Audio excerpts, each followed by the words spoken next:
Now let's talk about where politics intersects with the coronavirus. And well-known political commentator, presenter and author Daniel Silke says South Africa is possibly better placed than most countries to escape the worst of the virus.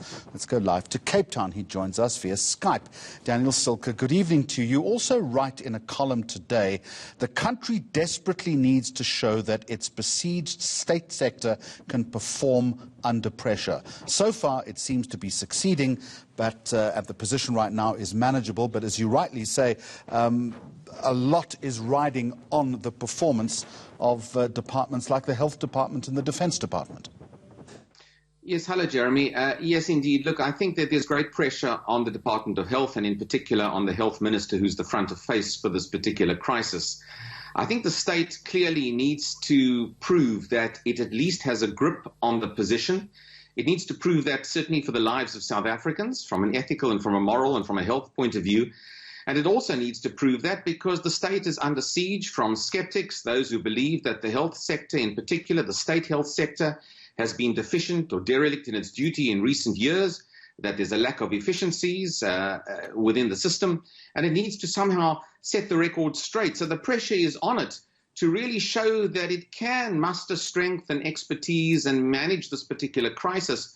But look, it's fast moving. And as we move into a position where there are more and more cases within South Africa, it becomes more difficult.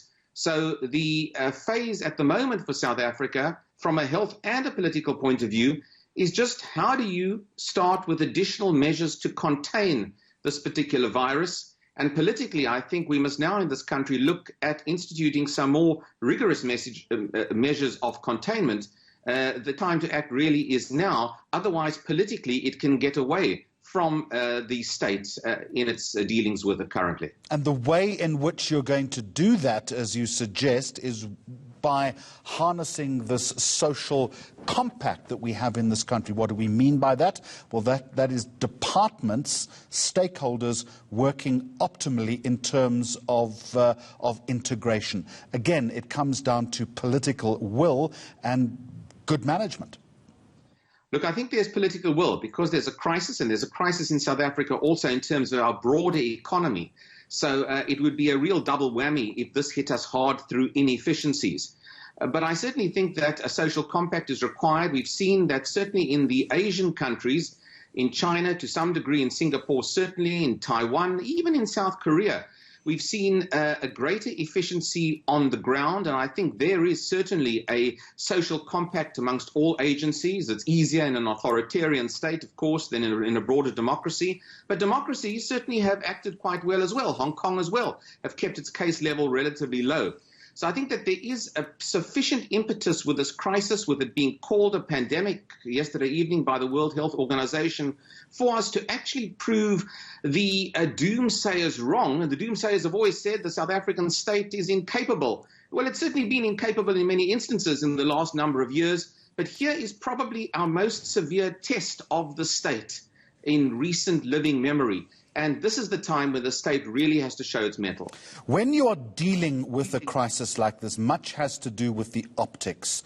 The health minister, President Ramaphosa, have both been highly visible. We saw pictures, for instance, of the president a night or two ago at OR Tambo International Airport wearing gloves, wearing a mask as he did a walkabout. You have to compare this to some of the foolish utterances by President Trump. And right now, there is, I'd suggest to you, a degree of comfort in that. I think we have seen a rare show of very capable leadership from the state over the course of the last week or so. I think the Minister of Health has performed exceptionally well. The messaging has been on point. It's been credible. He speaks with a degree of authority, which has been quite impressive. And I think the President has played his part as well. But the test is probably still to come over the course of the next few weeks. We've had 16 out of the 17 cases, as far as I understand, that have been confirmed are as a direct result of those returning to South Africa from abroad. And the 17th case also, although it's a local spread, is in relation to contact with somebody from outside of the country. So I think this is the time now when additional measures might well have to be implemented.